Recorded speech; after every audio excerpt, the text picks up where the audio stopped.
Really wish it wasn't so bright in here. My eyes are watering like a mother. Is that unprofessional that I've got my feet up? Who am I kidding? I have like 3 views on this video. Hello, my name is Madison, and today I'm going to be going over the Mindfuck series by St. Abby. This is the physical copy, but I read it online technically, and then I went back and edited it when I ordered the physical copy off of Amazon. But this is all 5 books in this series in one. That's why it's like thick for a book. It's like almost 700 pages. So the Mindfuck series is about this girl named Lana that is sort of out for revenge on a bunch of men from this town, and she's like killing them, like a bunch of men from this town that she sort of grew up in. And it's very obscure in that we don't really know much about the town or like anything at all in the first couple of books, and we just know that all of these men are from that town that she's killing. And I'm pretty sure the first like page starts out with her killing a man. But that's Lana. And then the next like main character in the book is Logan, and Logan is part of the FBI, and he's a profiler, so he's always like looking for people's like tics and like if they're lying or not, or like checking their behavior. Like when he first meets Lana in the beginning of the book, this isn't really a spoiler, he's like talking about, in his mind, we're getting his inner monologue of her tendencies, and he's saying how she's like the detached type and like whatnot. So he's a profiler. Lana is obviously a serial killer. She's killed multiple men at this point. And Logan, being part of the FBI, being a profiler, ends up working on a case, multiple cases actually, to stop serial killers. So you can imagine how that pans out. So that's like a very short overview of what the Mindfuck series is about. I'm not gonna lie, when I first went into the series, I was really hesitant because this wasn't the cover that I saw when I started out the series. I saw the cover of, I'm pretty sure it's like a girl's ass and a thong and or like lingerie or whatever. They're like extremely raunchy covers in my opinion. Like, don't get me wrong, I have books where like the men are like shirtless on the front cover and I'm like, why?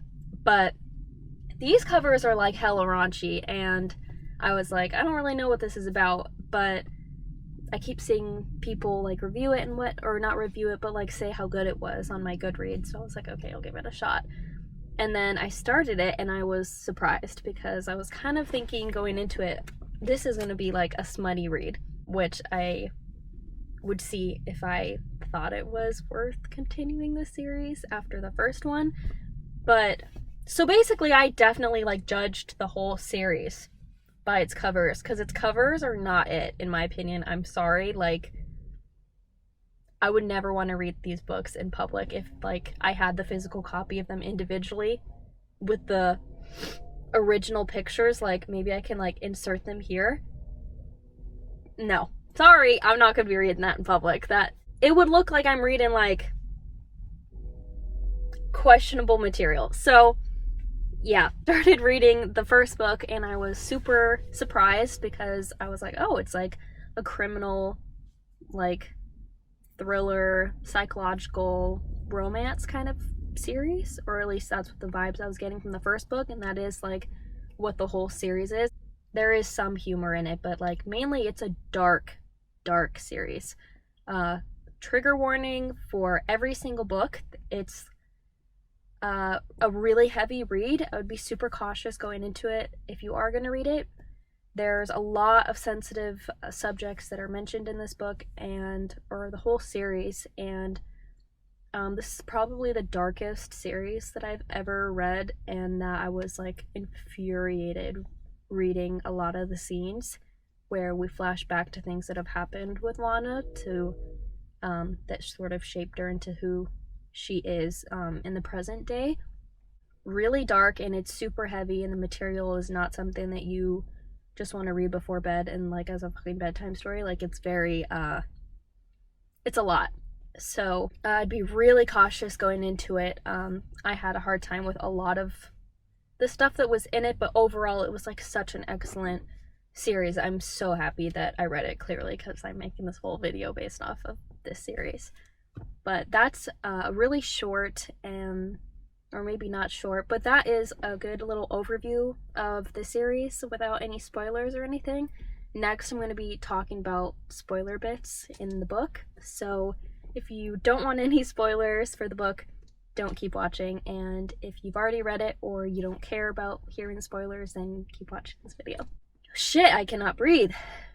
And it's like, it's hella bright. I'm in the car right now.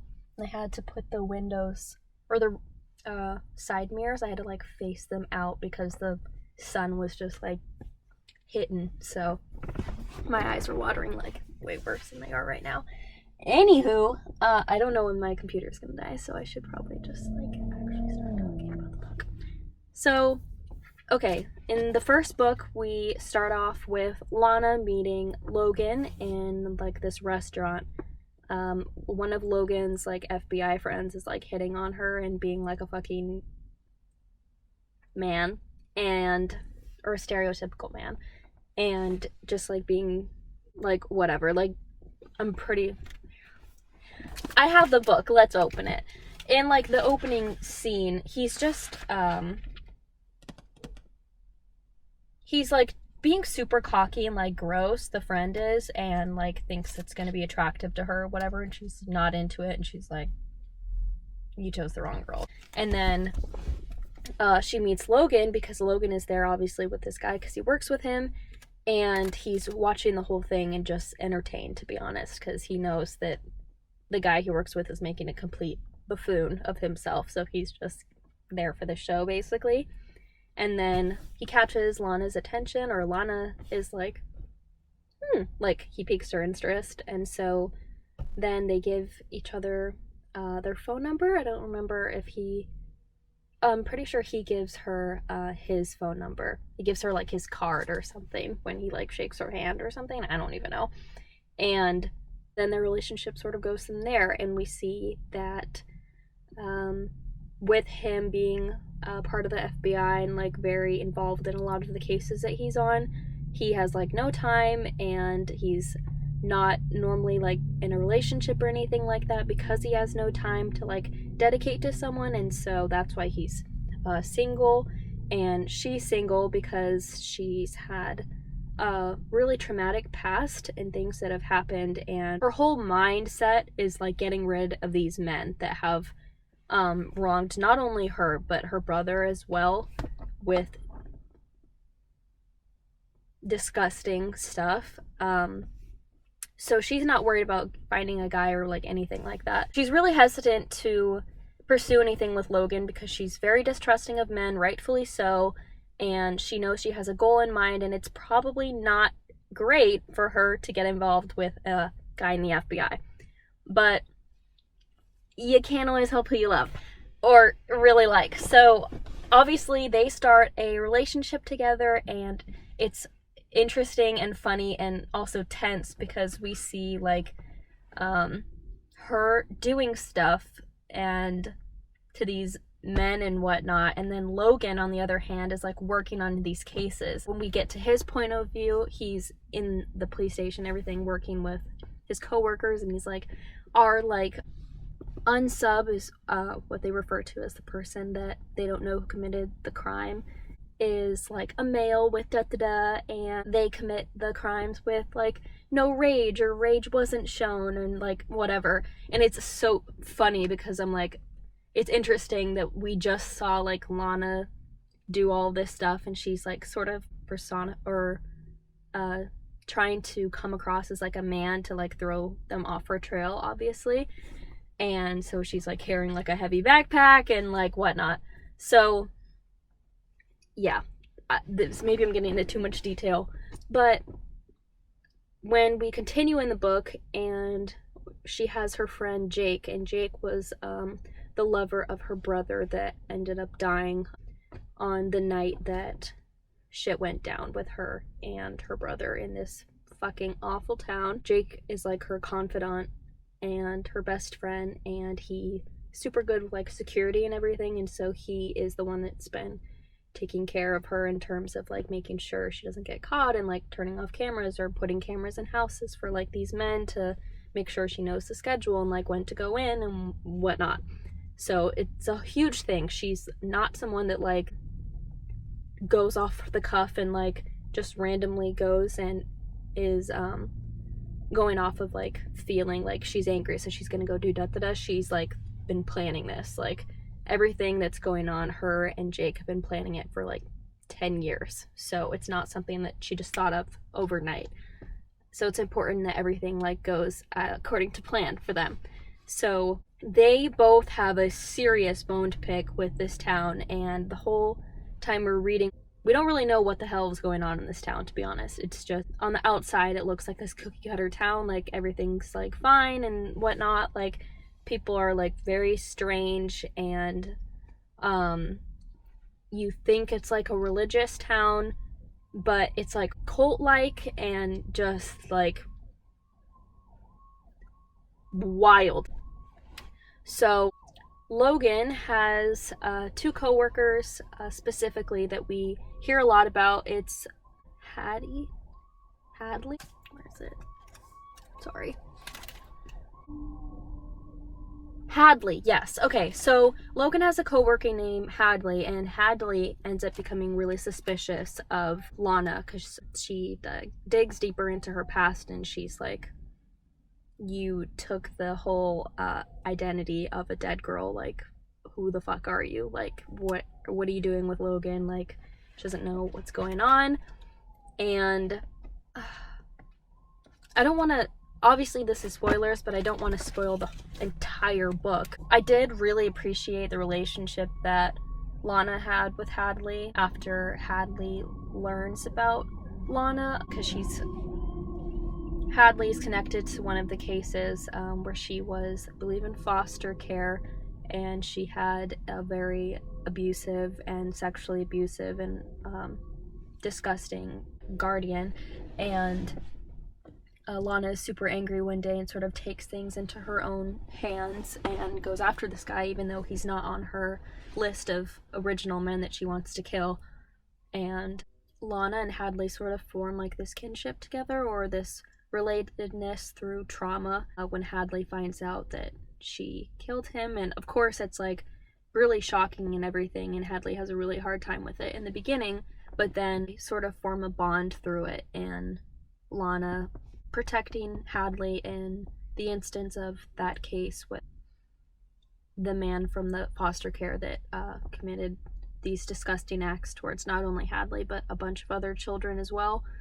And there's sensitive information that is released and photos of kids that the man had sexually abused, and so Lana takes away Hadley's photos so that she doesn't feel exposed or anything to the police office, like all of them that are going to see it, people that she works with and whatnot.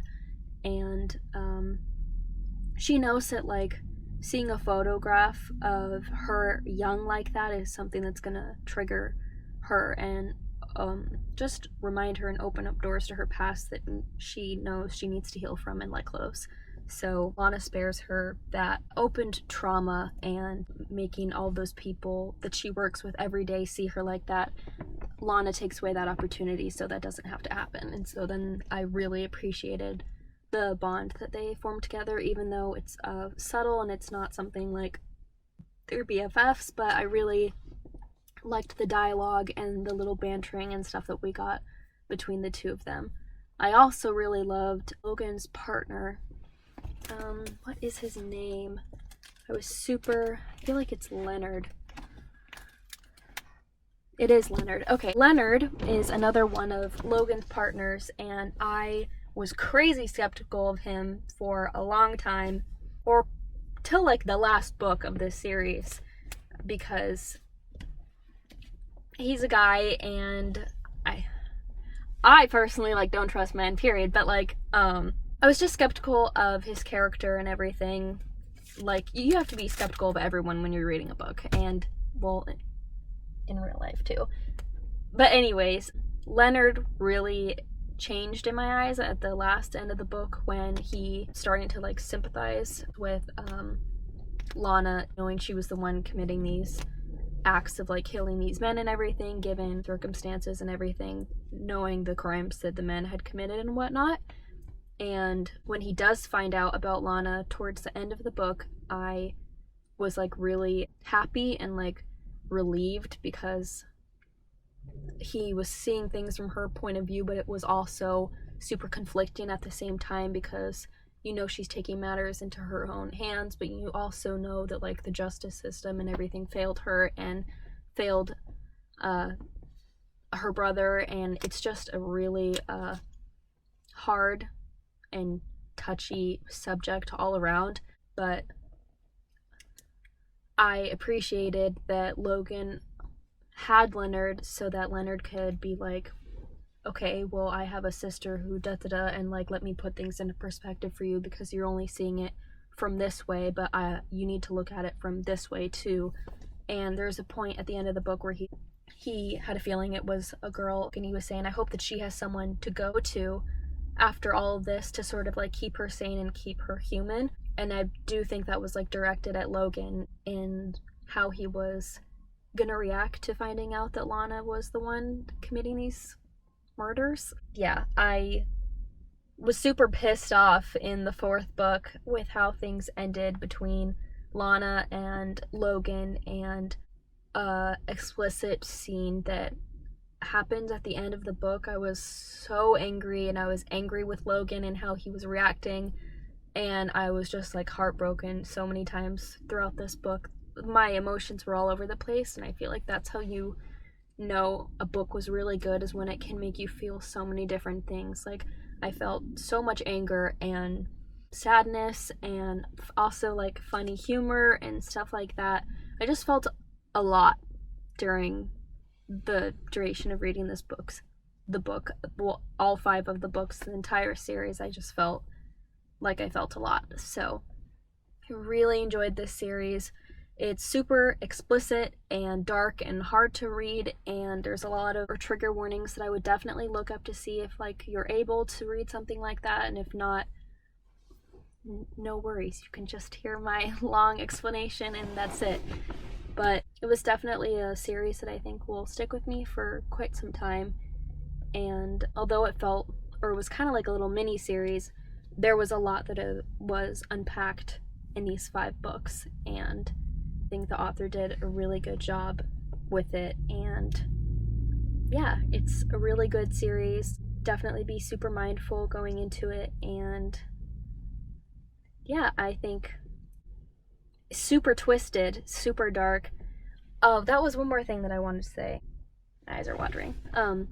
That was another thing that I wanted to say, is that I thought it was interesting and also, like, true that in the beginning of the book and, like, throughout the entire book, Logan is talking about how even if the unsub is doing things with a cause and a reasoning, it doesn't mean that they're not going to stray from it and then end up killing other people and continuing from there. Like, clearly something is going on internally or mentally to where they're capable of committing these acts towards these men that could bleed into other things as well. Like, just because she has a list of men that have done something doesn't mean that she's not going to go off of that list and then start going after other people as well.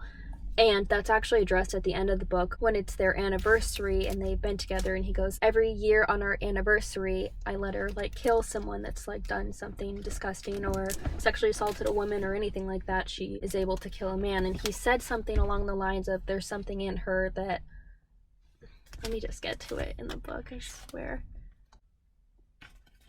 It was very interesting. He said, there's something you need to learn about loving a girl like Lana. She has to open something up inside herself to do what it took to end Delaney Grove, that's the town, and that something that can't just be locked away. She has special needs that I tend to once a year because I love keeping her sane, and she can't live in denial of who she is. I thought that was really interesting that we were kind of hitting back with that after ending the whole town and all the disgustingness that was going on there. Obviously there's still disgusting and horrible stuff going on in the world as well, but her ending the lives of those men from the town and whatnot didn't stop there, seeing as every year she still has this internal thing inside her to where she needs to kill almost. So I thought that was really interesting that we like sort of panned back to that, and it was referenced again at the end of the book that like he knows that she is a killer and that it's something inside of her that isn't done now just because she has finished her mission or whatever it is with the town itself. So I thought that was really interesting as well. This whole book was super crazy and definitely a mind fuck. There's a lot of explicit content in it, and don't let the covers fool you into thinking that it's just a bunch of books that are super smutty and have no substance. There's a lot to the series and a lot to unpack in the series as well. So try not to judge a book by its cover. If you are interested in getting into it, it is not just books full of smut. There are some spicy scenes between them, but that is not what this series is about, and that's not the focal point of the series. So that is the Mindfuck series by St. Abbey. I really liked it, and there are 5 books again overall in the series. I really had a good time reading it, and yeah, if you're interested, check it out. And yeah, thank you for watching, and I hope you enjoyed this video and didn't fall asleep.